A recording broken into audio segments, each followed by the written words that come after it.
Alors exprimer ses désirs, ça peut paraître simple comme ça, mais c'est souvent à ce moment-là que dans la relation, on commence à avoir des conflits. On n'a pas forcément le même mode de communication ou de compréhension de l'autre. Premièrement, toujours revenir à soi.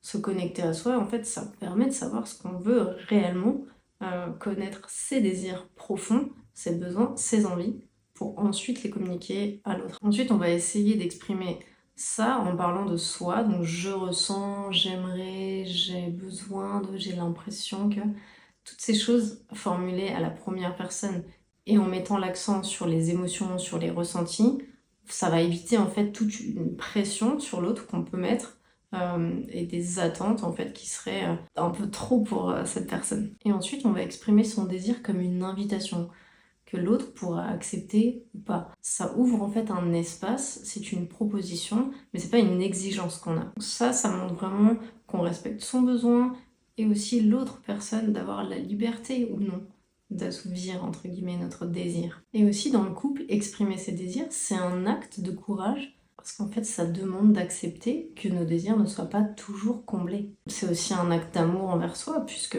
poser ses désirs, ça nous rapproche de nous-mêmes et de ce qu'on veut réellement.